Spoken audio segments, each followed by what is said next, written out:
코로나 상황이 부적합한 시설이라고 생각이 되면 아예 뭐 폐쇄를 시키고, 왜냐하면 1년 이상 앞으로 시간이 갈 거니까. 문제는 이렇게 많은 사람들이 앓는데 앓고 나면 IQ가 떨어진다. 지금 이런 이야기를 봤어요. 또는 뭐 브레인 포그 얘기도 나왔었고요. 사실입니까? 코로나19 사망으로 인해서 전 세계 각국의 장례 문화를 바꿀 정도로 모든 것이 달라졌다.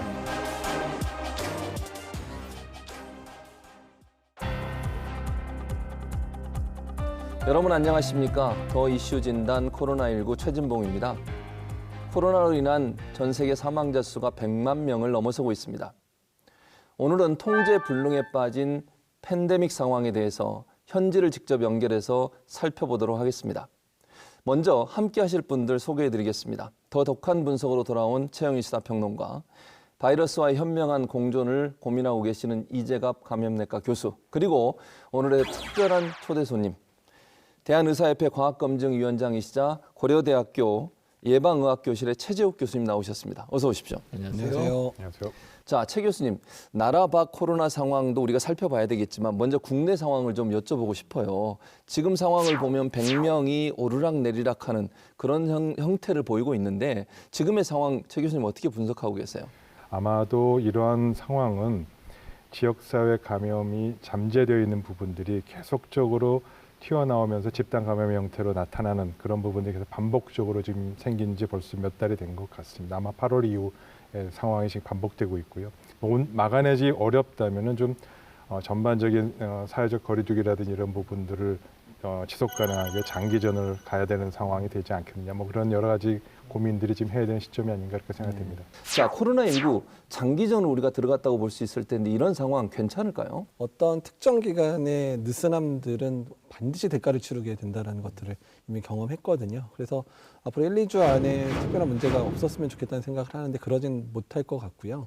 더 문제는 이런 느슨한 부분들이 이제 정부의 정책과 이제 맞물리면서, 특히 이제 경제 활성화 뭐 당연히 중요하기는 한데 그 부분들이 오해를 줘서 국민들로 하여금 지금이 안전하다는 시그널로 잘못 전달되게 되면 국민들이 또 느슨해지고, 또 이런 부분들이 또 어떤 큰 유행들, 특히 이제 가을 겨울 맞이하면서 날씨로만 하더라도 바이러스가 좀 더 활성화될 수 있는 조건들이 이제 시작되고 독감도 유행할 시기가 다가오고 있기 때문에 이제 이런 부분들 고려할 때 조금 더 좀 섬세한 그런 조정 작업들이 필요하고, 국민들도 스스로 이런 부분들을 막아낼 수 있는 지금까지 터득했던 방법들을 느슨하게 하지 말고 계속 지켜주셨으면 좋겠다는 생각이 듭니다. 지금 정부가 코로나 장기전에 대비해서 사회적 거리두기 단계를 네네. 3개 단계에서 5개 단계로 지금 바꿨지 않습니까? 맞습니다. 우리 시청자분들을 위해서 구체적인 내용이 뭔지 좀 네. 설명 좀 해주시죠. 뭐 핵심만 말씀드리겠습니다. 내용이 굉장히 방대하지만 5단계가 됐습니다. 근데 최고 수위가 3단계인 건 그대로고요. 중간 단계가 만들어졌어요. 1단계, 1.5단계, 2단계, 2.5단계, 3단계 이렇게 되는데, 근데 기존의 방역 대책보다는 상당히 좀 확진자 수가 느슨해졌다고 느껴지실 겁니다. 아, 그래요? 왜냐하면 우리가 50명에서 100명 수준 되면 이제 2단계로 올라갔었거든요. 그런데 지금은 이 수도권은 100명까지 1단계입니다. 그리고 이제 이 비수도권 지역의 경우에는 30명까지 그냥 1단계입니다. 그러니까 지금 1단계인데 이게 생활 방역 단계예요. 그리고 1.5단계와 2단계는 지역 유행 단계. 그리고 3단계는 사실은 겪어보기 어려운 단계예요. 1000명 수준입니다. 근데 800명에서 한 1000명까지를 이제 3단계로 보고 있기 때문에 우리가 딱 한 번 신천지 대구교회 사태 때 900명을 넘긴 적이 있거든요. 네, 그랬죠. 이 정도가 지금 이제 5단계 방역에서는 최고 수위가 된다. 이렇게 이해하시면 되고요. 이렇게 전체적으로는 제 느낌으로는 방역과 경제의 균형을 잡는데 경제 쪽으로 좀 방점이 있다는 느낌이 들고요. 박능우 보건복지부 장관이 중요한 이야기를 했습니다. 앞으로 코로나 종식까지는 내년 말까지는 우리가 버텨야 된다. 그래서 이번 방역 단계 설정은 지속 가능한 방역에 중점을 뒀다. 이렇게 이야기했습니다. 조금 구체적으로 말씀 제가 드리면은 아마도 이것에 초점이 있을 겁니다. 즉 방역과 치료 역량과 또 지속 가능한 이제 그 사회적 거리두기 경제 부분의 밸런싱을 어떻게 하느냐인데 양쪽이 이쪽이 올라가면 이쪽이 내려가야 되고 이쪽이 좀 부족하면 이쪽이 올라가야 되는 거거든요. 근데 그런 측면에서 지금 우리가 이제 지난 2월, 3월과는 달리 방역의 역량도 올라갔고 치료 중환자 치료라든지 이런 역량도 충분히 확보됐으니까 이제는 그런 역량이 올라갔기 때문에 사회적 거리두기 부분은 조금 완화해도 좋지 않겠느냐라는 게 하나의 이제 초점이고요. 그래서 이제 지금 300명, 500명, 1000명의 수준이 생겼다고 보고요. 다만 이제 이런 부분들을 실질적으로 집행해 나가는 데 있어서 의료계와 또 민간 의료계 또 이런 부분의 협조와 공조를 어떻게 유기적으로 끌어낼 것인지 그리고 또 그 과정에서 혹시라도 국민들과 소통하는 데 있어서 너무 안이하게 한 거 아니냐라는 부분들을 잘 어떻게 설득하고 또 사실 많은 게 달라졌잖아요. 그리고 달라진 부분은 소상공인, 자영업자 이런 기업하신 분들하고 어떻게 세부적인 지침을 다시 보완해야 될지 부분은 앞으로 해야 될 과제라고 봅니다.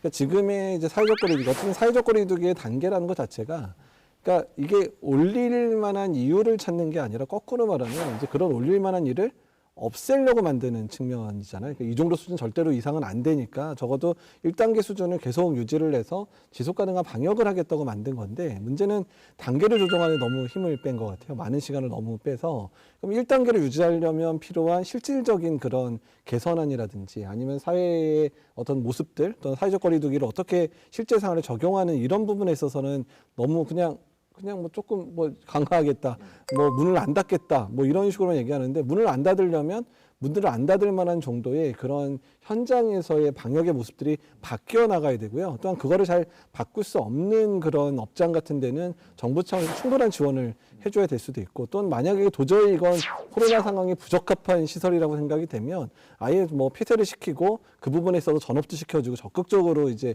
취업을 유도하는 이런 방법까지도 고려를 할 때가 됐거든요. 왜냐하면 1년 이상 앞으로 시간이 갈 거니까. 그래서 이런 현장 중심의 정책들을 계속 만들어서 정말 말맞다나 지속 가능한 방역의 모습을 낼 수 있는 그런 사회적 거리두기 단계로 되기 위해서는 많은 좀 조정과 그리고 노력이 필요하다고 생각이 듭니다. 네, 본격적으로 해외 상황을 좀 짚어보도록 하겠습니다. 제가 통계를 좀 가져왔는데요. 지금 사망자가 100만 명 이상이고요. 확진자가 4천만 명 이상. 그리고 일일 확진자가 무려 50만 명에 달하고 있습니다. 이 해외 상황이 그렇습니다. 이게 체감적으로 느끼는 부분은 이 심각성을 그렇게 느끼지 못하는 게 아닌가 하는 우려가 있는데 최 교수님 어떻게 생각하세요? 네, 아무래도 뭐 우리나라의 상황이 좀 그래도 전 세계 다른 나라에 비해서는 좀 양호하다 보니까 아마 체감을 못하는 것 같습니다. 근데 지금 말씀하신 대로 전 세계적으로 감염 확산은 너무 심각한 상황이 됐습니다. 이 전 세계 글로벌리 그 전체적인 그 감염 확산의 상황을 보시면 3차 감염으로 좀 접어든 거 아니냐라는 우려가 본격적으로 나올 정도로 1차, 2차, 3차 이렇게 증가하고 있고요. 전 세계적인 관점에서 보면 그렇고요. 다만 국가 간의 차이는 분명히 있습니다. 그래서 지금 뭐 유럽이나 미국이나 또 우리나라 같은 경우는 3차 감염의 그런 확산 형태는 아니고 2차 감염이 지금 발생하거나 좀 떨어지거나 이제 그 정도 상황이고 인도 같은 경우는 워낙에 인구도 많고 지금 위험한데 거기는 1차 감염이 피크를 찍고 조금 감소하는 형태인데 워낙에 그 인구가 많아서 그로 인한 그 사망자와 확진자수는 굉장히 큽니다. 뭐 브라질도 유사한 사례고요.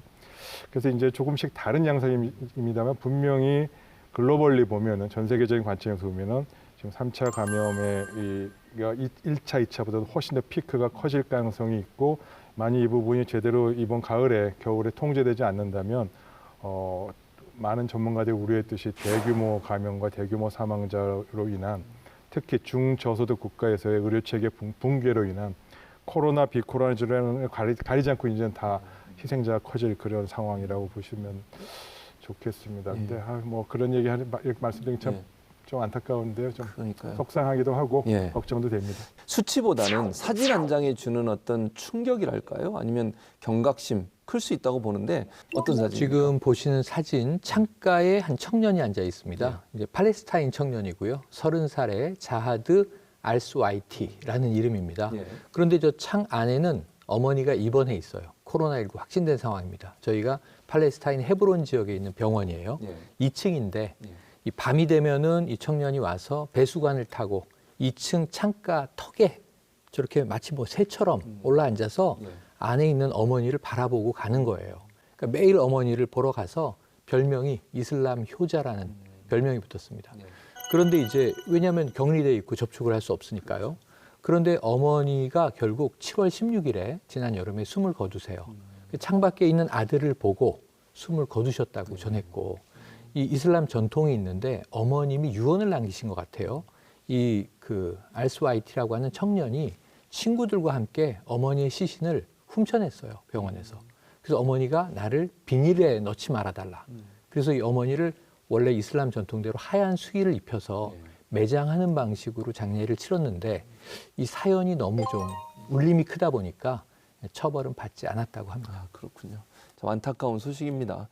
두 번째 사진 보여드리겠습니다. 이재갑 교수님, 이 사진 한 번쯤 보셨을 것 같은데 어떤 내용이죠? 일단은 이거는 이제 멕시코에서 있었던 상황인데요. 손자가 할머니를 모시고 이제 할머니가 이제 코로나 증상이 있어서 병원으로 모시고 가는 길이었는데, 이제 병원 주차장에 도착했는데 병원에 들어가시기도 전에 갑자기 이제 숨을 거두는 상황들이 이제 발생을 해서 손자가 이제 감염의 위험이 있음에도 불구하고 바로 인공호흡을 하는 장면이 이제 사진에 나온 부분입니다. 그러니까 뭐 끝내 할머니는 이제 사망을 하셨는데, 그러니까 뭐 손자가 그 이후에 감염이 됐는지 안 됐는지 알려진 거는 없지만, 그래도 손자가 이제 할머니 생각해서 마지막에 위험성을 감수하고서도 했었던 모습들, 그래서 이런 가족에 대한 부분들을 좀 상기시키는 그런 사진으로 봤었고, 저도 이 사진 보면서 마음이 되게 뭉클하고 좀 마음이 좀 많이 아팠었습니다. 맞습니다. 세 번째 사진은 제가 간단하게 설명을 좀 드리려고 하는데요. 사진 함께 보시겠습니다. 병실에 미라처럼 덩그러니 놓여있는 시신의 모습이라고 할 수 있습니다. 노란 수의를 입힌 뒤에 다시 투명 비닐로 몇 겹을 꽁꽁 쌌다고 볼 수 있을 것 같은데요. 마지막 순간에 인간의 존엄성을 뺏긴 듯한 모습에 인도네시아 시민들이 많은 안타까움을 표현했다, 이렇게 얘기가 나오고 있습니다. 코로나19에 감염됐다가 사망하신 분들 같은 경우에 장례 절차가 어떻게 이루어지는지, 뭐 결론적으로 말씀드리면 코로나19 사망으로 인해서 전 세계 각국으로 장례 문화를 바꿀 정도로 모든 것이 달라졌다, 이렇게 말씀드릴 수 있습니다. 지금 감염의 위험이 있기 때문에 일반적으로 뭐 우리나라에서도 보통 똑같이 하는 뭐 염을 하거나 수의를 입히거나 이런 과정은 할 수가 없고요. 사망하면 바로 감염을 막기 위한 이제 특별히 제작된 비닐로 포대가 있습니다. 그래서 거기에 넣어서 그다음에 관에 넣고, 그리고 최종적으로 이제 화장을 하게 되고요. 일반적 매장은 지금 우리는 불가능합니다.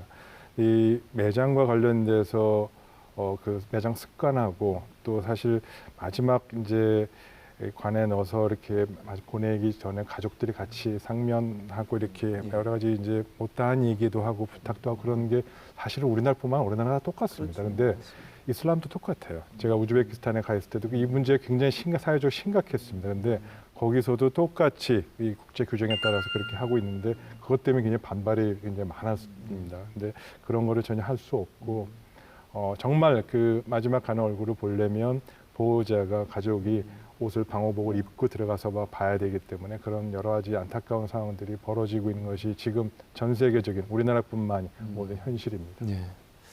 자, 저희는 이제 본격적으로 세계 각국의 현장에서 일어나고 있는 코로나19 상황을 살펴보려고 합니다. I will deliver poverty, misery, depression. I will deliver jobs, jobs, jobs. I'm not going to shut down the economy. I'm going to shut down the virus. 네, 유럽에서 코로나19가 다시 급격하게 확산하면서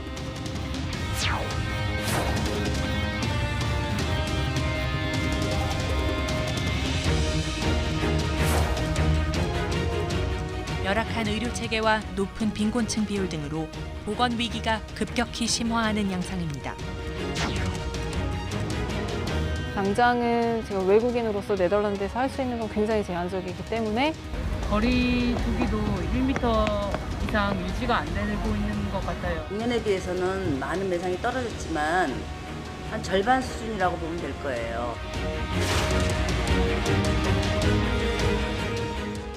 화면에서 보셨듯이 전 세계는 지금 코로나19로 몸살을 앓고 있습니다.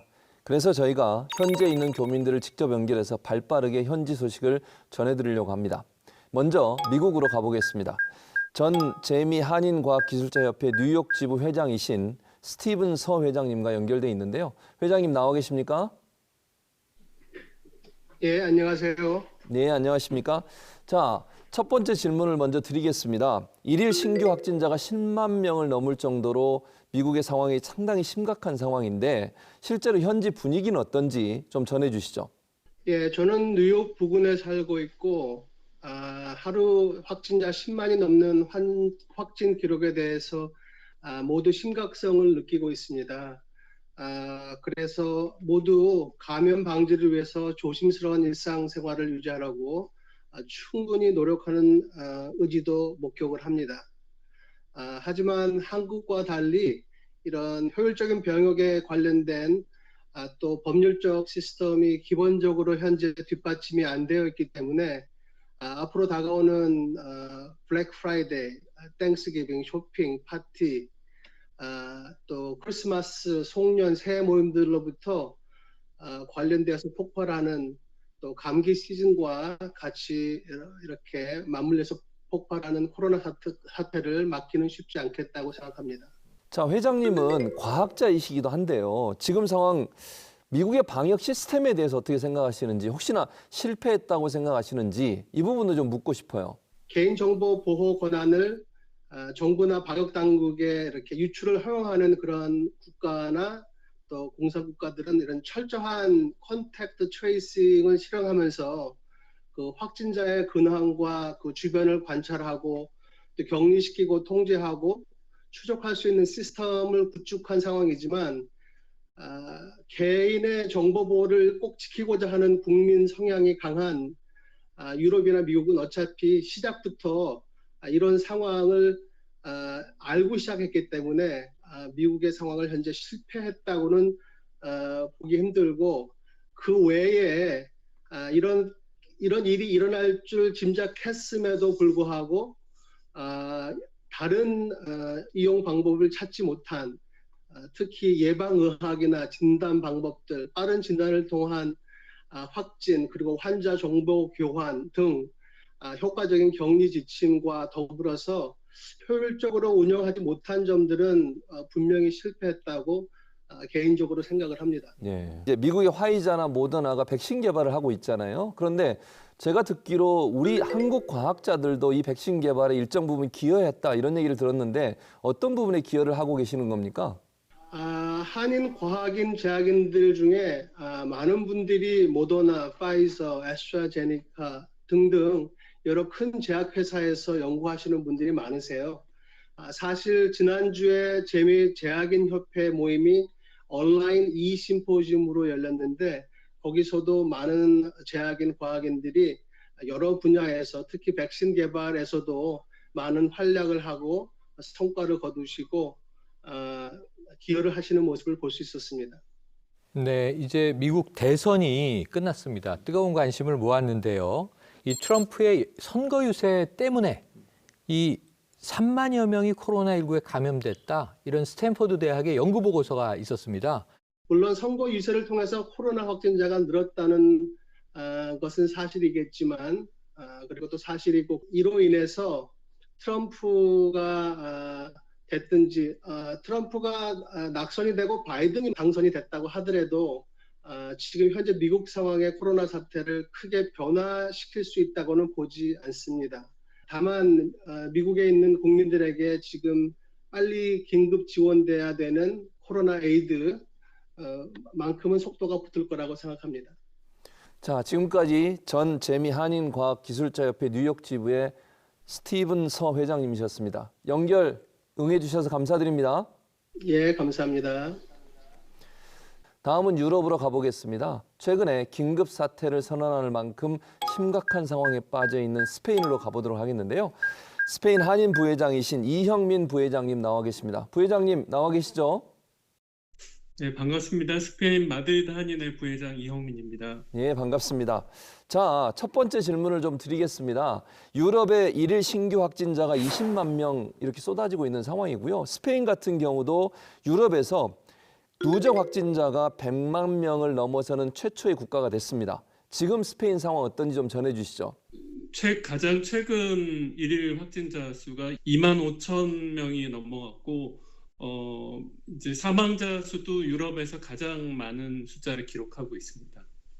봉쇄 조치가 예정돼 있으면은 마트 같은 곳에서 장 보는 줄이 굉장히 길어진다든지 그런 정도 현상이 있습니다만 사재기는 없습니다. 단지 이제 며칠 전에 야간에 유럽 전역에서도 그랬었는데 야간에 젊은이들이 봉쇄 조치에 항의하는 시위가 좀 과격한 폭력 시위가 있었습니다.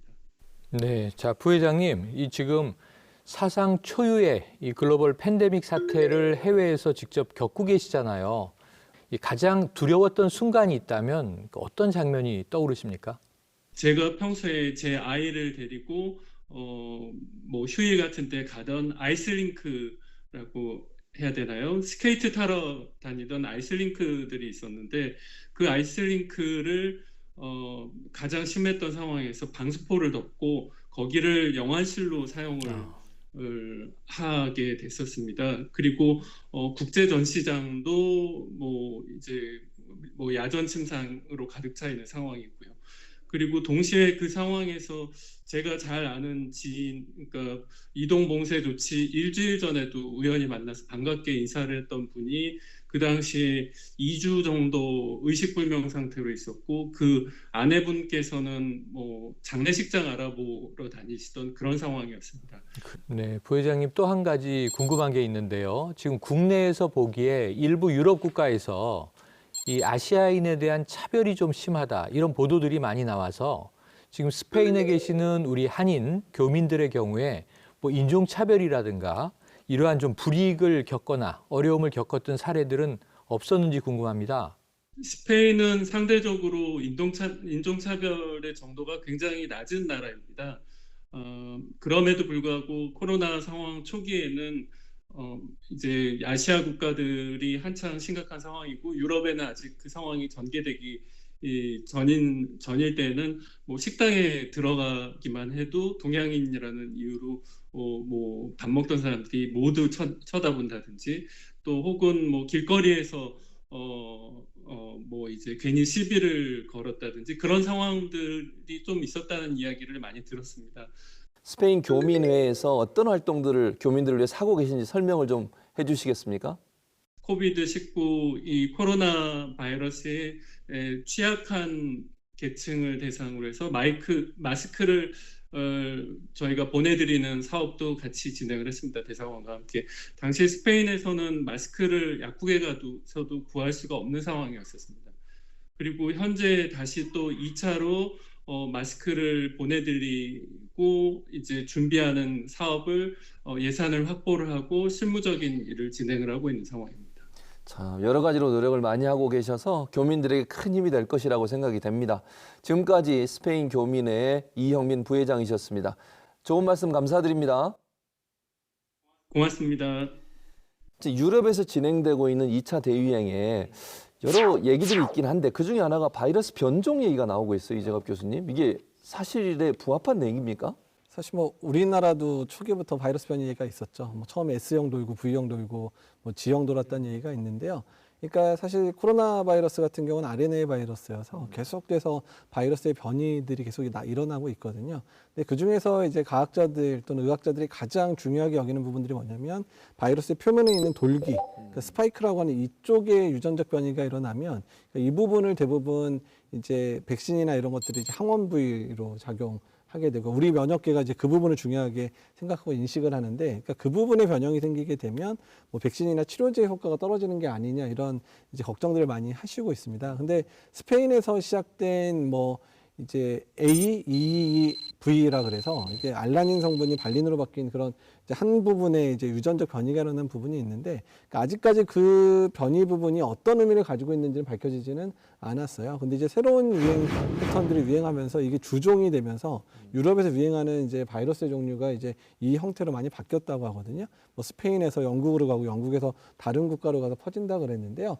근데 이제 많은 분들이 유럽의 지금의 2차 유행 자체가 이런 바이러스의 변이와 연관되어 있는 게 아니냐라고 많이 의심을 하는데, 많은 연구들을 따르면 아직까지는 바이러스 때문에 이게 뭐 변이가 심해졌다거나 변이 때문에 유행이 심해졌다거나 또는 사망이 심해졌다거나 하는 정도의 연관성은 증명되고 있지는 않습니다. 근데 다만 새로운 형태가 나왔으니까 혹시나 그런 이제 문제가 있는지 좀 백신 효과를 떨어뜨리는지 이런 부분들은 계속 과학자들이 추적하면서 연구 중이다 이렇게 생각하시면 될 것 같습니다. 예, 지금 이 교수님은 이제 더 연구가 필요하다는 말씀을 하셨는데 사실 영국의 파이낸셜 타임즈에 따르면 이런 보도가 있었어요. 이 같은 이제 돌연 변이가 스페인의 여름 휴양객으로부터 시작이 됐다. 이런 보도가 있었는데 과연 그럼 스페인에서 그 여름에 지난 여름에 무슨 일이 벌어졌던 겁니까?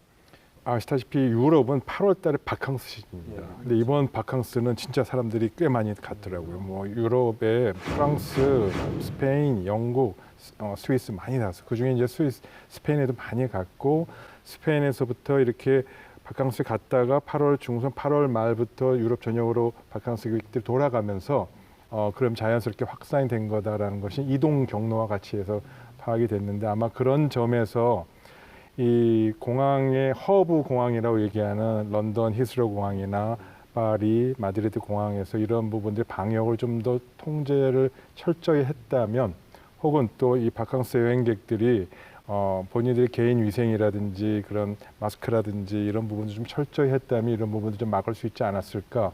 아마 그런 부분이 굉장히 허술했던 부분이 이런 제3의 또 다른 감염을 확산하게 유럽 퍼지는데 원인이지 않았을까라는 부분을 연구자들은 지적하고 있습니다. 네.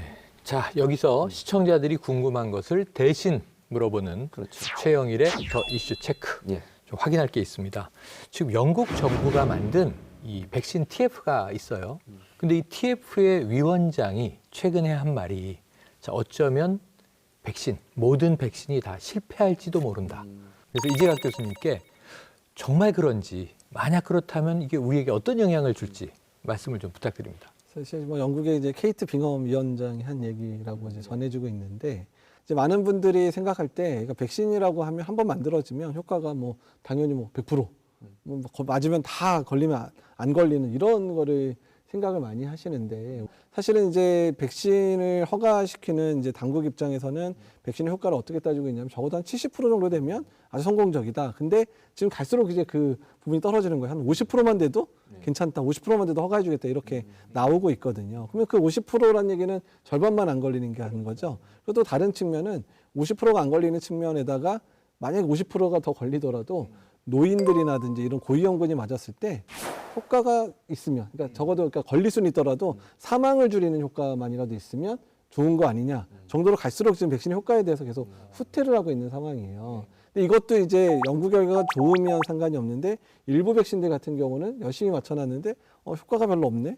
효과가 30-40%밖에 안 되네. 이거 맞춰야 돼 말아야 돼. 이런 논란의 상황들이 벌어질 수도 있다는 거고요. 그러니까 그래서 이 위원장님 같은 경우는 그러니까 이게 효과적으로 성공되면 정말 좋겠지만 혹시라도 이런 부분이 실패했었을 때 너무 실망하지 말았으면 좋겠다라는 의미들도 있고요. 그다음에 효과가 있다고 나오더라도 이 접종을 좀 더 잘할 수 있게끔 그만큼 안정성이나 이런 부분들을 충분히 검증하겠다라는 이야기로 받아들이시는 게 맞을 것 같습니다. 네. 자, 여기서 최영일의 이 더 이슈 체크 하나 더 여쭤볼게요. 최 교수님께. 자, 지금 이게 전 세계 확진자가 5천만 명은 이제 조만간 넘을 것 같고요. 지금 억 단위도 이미 예상이 되고 있는 상황이에요. 제가 최근에 깜짝 놀란 건 이 WHO의 거브로이어수스 사무총장도 확진자와 접촉해서 자가격리가 된 상황이잖아요. 세계보건의 수장인데 이 위태롭다 이런 생각이 드는데 문제는 이렇게 많은 사람들이 앓는데 앓고 나면 IQ가 떨어진다. 지금 이런 이야기를 봤어요. 또는 뭐 브레인 포그 얘기도 나왔었고요. 사실입니까? 물론 그런 사례 보고가 있었던 건 사실입니다. 근데 그 사례 보고는 지금 말씀하신 대로 뭐 4천만 명이 넘는 환자가 나와서 그런 사례가 이제 보고된 거고요. 그래서 그걸 일반화해서 할 수는 전혀 없습니다. 확률적으로 의미 있는 그 계산상에서 확률적으로 의미 있는 그런 거를 뭐 참고로 뭐 기준은 없습니다. 최소한 숫자가 어느 정도 나와야 되고 그거 하나의 사례만 갖고 이런 부분이 있으니까 걱정해야 되고 문제를 삼기는 좀 어렵고요. 다만 앞으로 좀 더 밝혀봐야 되지만 그러한 여러 가지 가능성을 고려해서 충분히 이런 뭐 정말 IQ가 떨어지는 조금 20 정도 떨어졌다는 보고도 그 사례 봤는데 그런 부분이 정말 의미 있는 것인지 그다음에 그거를 좀 염두에 두고 해야 될 것인지는 추후 판단해야 될 문제고요. 너무 걱정은 하지 않으셔도 좋을 것 같습니다. 알겠습니다.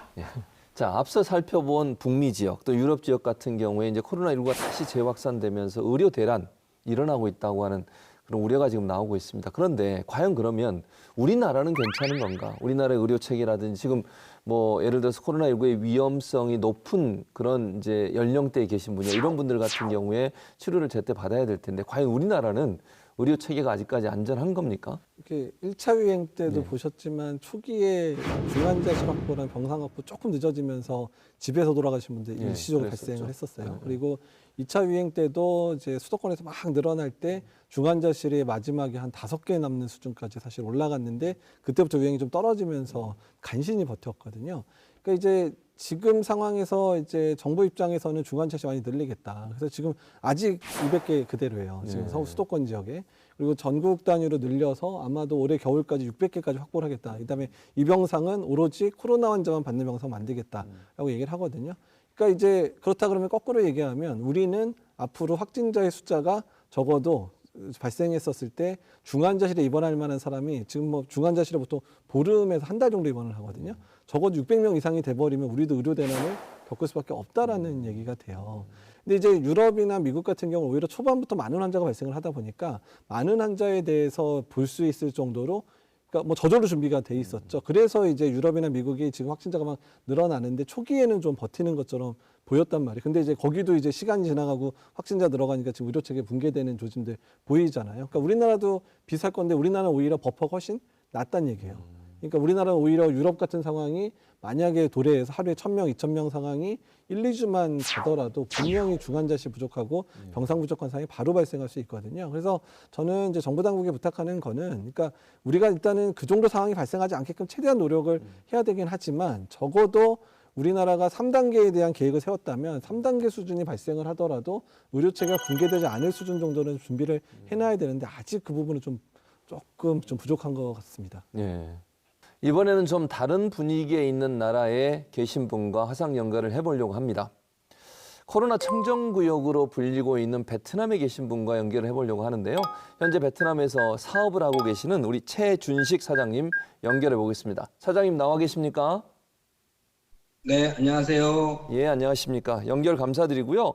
자, 현재 인테리어 업체를 운영하고 계신 걸로 알고 있는데 사업하시는데 어려움은 없으십니까? 코로나 이전에는 베트남에 대한 호감도가 높아서 관광객 수요나 부동산 호조로 인해 개인 투자율도 굉장히 많았는데 지금은 전무한 상태로 보시면 됩니다. 그리고 베트남 내수 경기도 현재 많이 침체해 있는 상황이지만 교민들을 상대로 하는 업종들은 훨씬 더 어렵다고 보시면 됩니다. 한국 교민들이 가게에 들어가면 거기에 대해서 좀 부정적인 눈으로 쳐다보는 일도 있었는데 실제 그런 일들이 현장에서 일어났었던 것입니까? 제 가까운 지인의 얘기를 드리자면 그 당시 이제 이사를 진행하게 됐는데 건물 1층에서 현지 베트남 주민들 50여 명과 아파트 경비원이 나와서 입주를 거부하는 상황을 경험했다고 하더라고요. 그리고 제가 겪었던 일인데 그 당시 아주 흔하게 주변인들도 많이 겪었는데요. 택시 승차 거부예요. 베트남 사람들은 한국 사람들한테 대체적으로 이제 호의적인데 그때 당시에 택시를 타게 되면 택시 기사들이 박항서를 외치면서 굉장히 친근하게 대해주고 했었는데 그때는 좀 이렇게 우호적이지 않더라고요.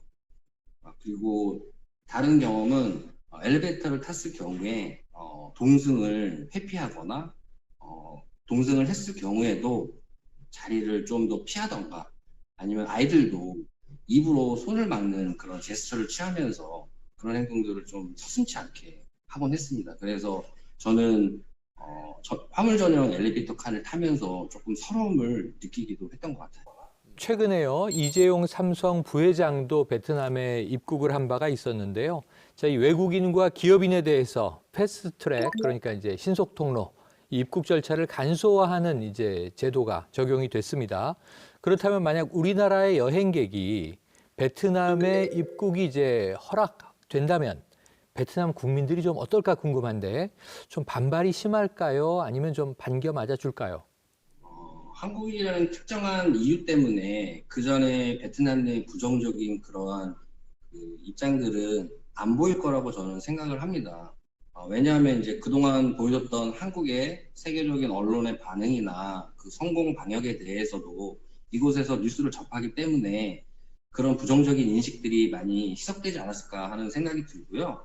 그리고 초기에 보여줬던 여기 현지 베트남 내에서 한국인들을 경계했던 그런 부정적인 시각들도 많이 없어지고 있어요. 그래서 코로나가 만약에 종식이 된다면 훨씬 더 저는 빨리 회복될 수 있을 거라고 생각을 합니다. 혹시 외국에 사신 교민으로서 우리 정부에 바라고 싶은 얘기가 있다면 한 말씀 해주시죠. 대한민국이 위상에 올라가는 이제 뉴스를 볼 때마다 가슴이 뭉클하고 애국심이 생겨나는 것은 사실이거든요. 그래서 이번 보건 위기를 통해서 그동안 몰랐던 한국의 이제 선진화된 시스템이나 그로 인한 국격 상승이 정말 기쁘게 생각합니다. 또 코로나가 하루 빨리 종식되어서 이후에 세계가 바라보는 대한민국의 이미지를 또 한 번 경험하는 시간이 빨리 왔으면 하는 바람이고요. 대한민국 지금까지 잘해왔고 앞으로도 잘할 거라 믿습니다. 화이팅! 예, 좋은 말씀 감사드립니다. 네, 감사합니다. 베트남 같은 경우에 지금 현재 총 확진자 수, 누적 확진자 수가 2,000명이 안 되는 상황이거든요. 자, 그러면 이재갑 교수님, 이런 베트남식 방역 긍정적으로 평가할 수 있는 겁니까? 베트남 같은 경우는 사회주의 국가이기 네, 때문에요. 그렇죠. 그러니까 이제 여러 가지 통제 수단들을 동원하기 상당히 쉽죠. 그래서 초반부터 외국에서 들어온 사람들 다 철저히 통제했고, 사실은 그런 통보가 늦어져서 심지어 초기에 우리나라 비행기 도착했다고 외국에서 거의 수모를 당하는 상황들도 사실 발생을 한 부분 기억을 하시잖아요. 게다가 이제 베트남 같은 경우에 한 마을에서 환자 한 명 발생을 해버리면 그 마을 정도가 아니라 그 마을에 거의 우리나라 보면 구에 해당되는 숫자를 그냥 락다운을 시켜가지고 하는 그 정도로 아주 강력하게 조치를 했거든요. 그래서 어쩌면 중국과 비슷한 조치들을 했을 거예요. 그러니까 이제 이런 조치들을 강력하게 할 수 있었던 것들은 이게 사회주의가 가지고 있는 이제 중앙집권적인 특징들을 가지고 있으니까 가능했던 부분이고, 어쩌면 뭐 방역에 있어서는 사회주의 형태의 그런 방역이 어쩌면 코로나 상황에서는 가장 적합한 방역일 수도 있지만, 어쩌면 이제 민주주의 국가들이 따라할 수는 또 없는 방역의 모습들이거든요. 그래서 어쨌든 방역의 형태는 국가별로 선택할 수밖에 없다. 네. 또 그 나라의 체제를 따라갈 수밖에 없다는 생각이 듭니다. 네. 또 우리 최 교수님 같은 경우에 베트남의 이런 어떤 방역 체계 어떻게 분석할 수 있으시겠어요? 사회주의 국가는 과거 공산주의 시절에 배급과 통제를 통해서 가가호가 통제하던 경험이 있습니다. 그리고 필요하면 음식물도 다 직접 배달해 줄 정도로 그런 것도 다 갖고 있기 때문에 바로 그런 점을 곧바로 복원해서 사회를 강력히 봉쇄하고 통제하고 이동 제한하고 국경 봉쇄하면서도 버틸 수 있는 그 시스템을 금방 다시 복구하더라고요. 지금도 뭐 환자 수는 지금 며칠 전까지만 하더라도 1,100명 수준이었고 한 사망자 35명입니다. 그래서 굉장히 양호한 숫자인데 사망률로 치면 사실 3%가 좀 넘어서 치료의 성과라든지 이런 부분은 조금 더 다르게 볼 측면도 있는 점이 우리가 베트남과 좀 다른 측면이라고 볼 수 있을 것 같습니다. 자, 저희는 준비된 화면을 보고 나서 계속해서 얘기 나눠보도록 하겠습니다.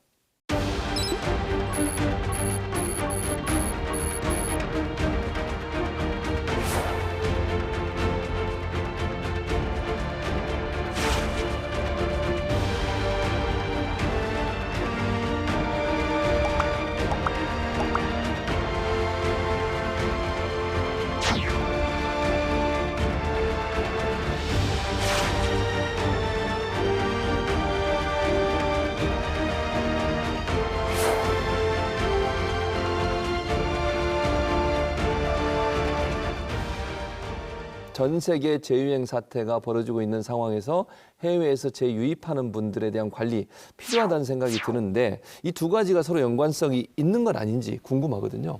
당연히 연관성이 있죠. 굉장히 중요한 대목입니다.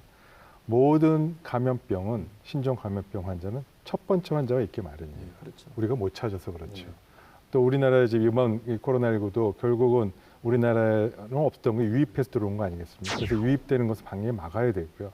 또 지금 유입돼서 지금 현재 지역사회 감염이나 지역 감염으로 통제가 되더라도 다시 재유입이 되면 다시 또 시작할 수 있습니다. 따라서 해외 유입에 대한 사례는 13.7%가 됩니다.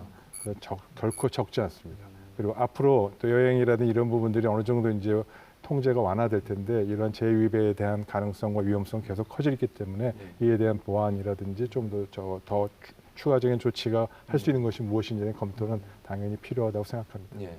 일단 이제 공항을 통해서 들어오시는 분들은 이제 이 정도의 과정을 거쳐서 생각보다는 이제 많은 확진자들을 찾아냈고 또 잠복기에 들어오는 사람들도 중간에 확진돼 가지고 다 이제 치료를 받도록 하는 단계들은 좀 어느 정도 체계도 잡았고 잘 걸러내고 있거든요. 다만 이 과정을 벗어나는 사람들이 일부 있을 수 있는 문제들이 있는데요. 아마 경험해 보셨겠지만 지난해 이제 다른 생각이 안 나지만 러시아에서 오는 선박을 그렇죠. 타고 온 선박을 분들이 통해서. 확진되면서 예. 한번 부산에서 추가 환자 발생했던 사례들이 있었잖아요. 그러면서 이제 항만 쪽에서도 이제 검역을 강화했었는데 사실은 외국에서 우리나라처럼 하루 이틀 내에 검사 결과를 내줄 수 있는 의료기관도 거의 없거든요. 그러니까 거의 대부분이 가짜를 들고 오는 경우들이 많다고 생각이 되는데 이제 그러다 보니까 이제 그런 루트를 통해서 들어오시는 분 중에 혹시라도 행여 놓치는 상황들이 발생하게 되면 국내에도 문제가 될 수 있는 상황이어서 그런 중간중간의 단계에서 좀 구멍난 부분이 없는지는 계속해서 점검이 필요하다고 생각이 됩니다. 근데 최영일 평론가 최근에 조사를 보면 여행 가고 싶은 나라 1위에 우리나라가 꼽혔다면서요? 맞습니다. 그런데 이제 지금 싱가포르에서 6천 명을 대상으로 설문조사를 한 거예요. 그 매체인 스트레이트 타임즈라는 데서 했는데 자, 어디가 제일 가고 싶냐? 여행 풀어준다면 한국이 1위인데 40%가 넘습니다. 자, 그래서 굉장히 우리나라를 오고 싶어하는 사람들이 많구나. 그리고 두 번째로는 실제 체험 행사가 하나 있었는데 한국관광공사, 대만의 여행사, 대만의 항공사가 대만 여행객 120명을 비행기에 싣습니다. 그리고 이륙해서 제주로 와요. 착륙은 못해요. 제주도 상공을 20분 동안 돌다가 그냥 바다하고 섬 그림만 보고 돌아가는 건데 대신 이제 기내에서는 이벤트가 있어요. 한류로 유명해진 치맥 먹기 기내식으로 또 이 한복 입어보기 체험. 어쨌든 우리나라를 오고 싶어하는 사람들은 굉장히 많다. 확인할 수 있었습니다. 그러니까 지금 트래블 버블 협정이 체결이 돼서 자가격리 없이 안전한 나라들끼리 서로 교류하고 관광하게 하는 거 안전에 괜찮을까요? 충분히 검토해 볼 만하다고 저는 생각합니다. 근데 이게 자가격리만 없는 것이지 이제 출발 전 48시간이나 특정 기간 동안 PCR 검사는 반드시 지참하고 확인하는 것이 기본 전제 조건이고요. 문제는 뭐에 있냐면 PCR 검사가 전 세계적으로 지금 사실 검사 방법은 똑같습니다. 동일한 기계로 동일한 진 프라이머와 CR을 해서 하고 물론 진 프라이머 조금씩은 다르긴 합니다만 근데 이게 정도 관리와 이 정확성에 대해서 검증이 인터내셔널리지 국제적으로 이걸 인정해주는 과정이 또 프로그램이 없습니다. 이제 그러다 보니까 이 검사 결과의 정확도라든지 신뢰도에 이 부분이 좀 보완이 필요하고요.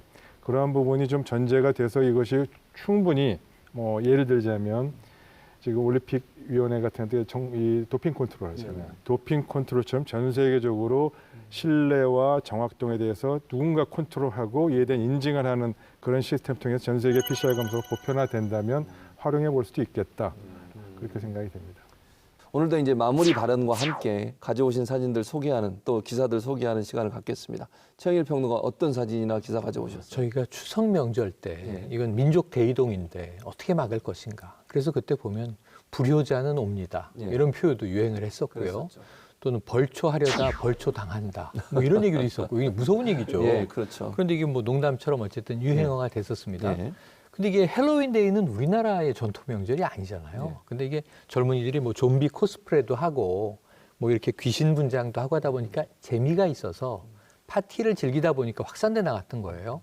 그래서 이제 올해 같은 때는 전 좀 자제할 만도 한데 인터뷰를 보니까요. 1년에 한 번 즐기는데 좀 봐주시죠. 이런 얘기하는 젊은이의 이야기를 듣고 깜짝 놀랐어요.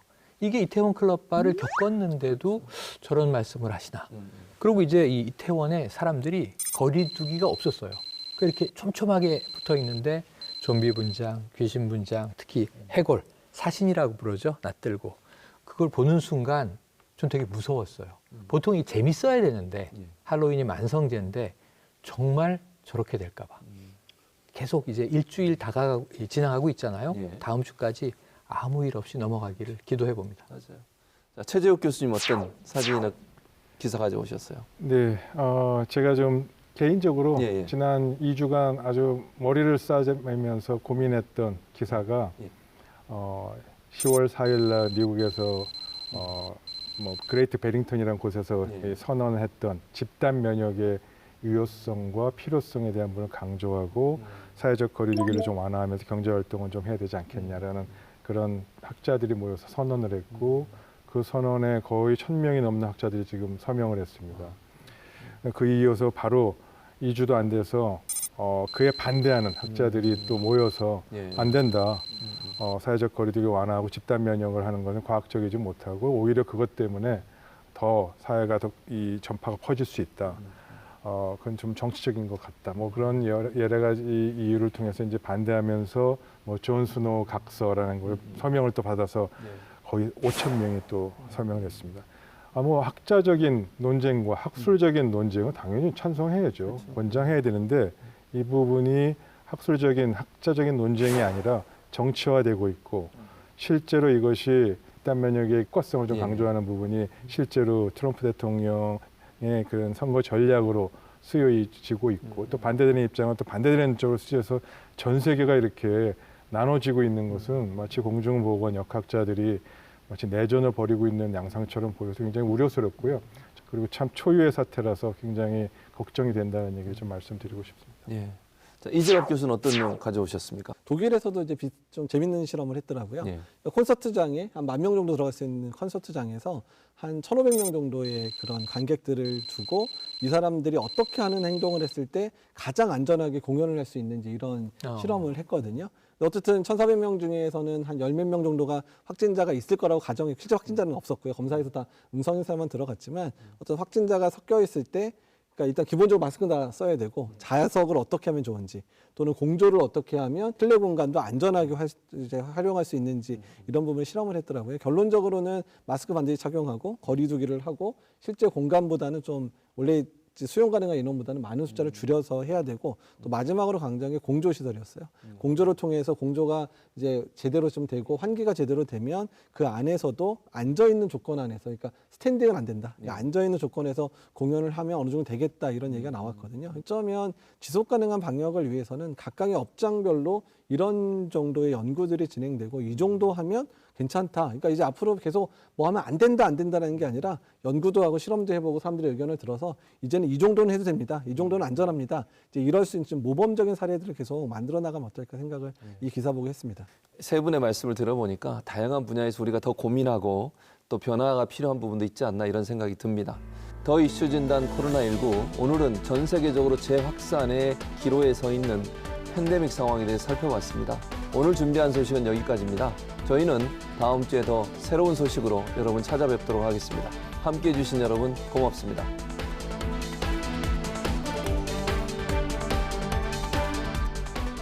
해외여행보다는 국내에도 더 좋은 곳이 많으니까 이런 가을, 겨울을 잘 즐기실 수 있으면 좋겠고요. 국내 여행을 많이 가시되 방역 수칙, 즉 마스크 착용, 많은 분들이 같이 꼭 가시지 말고 한 분, 두 분만 가시고 또 개인 손 씻기와 개인 위생을 철저히 지켜주시면서 국내 여행을 즐겨주시기를 바랍니다.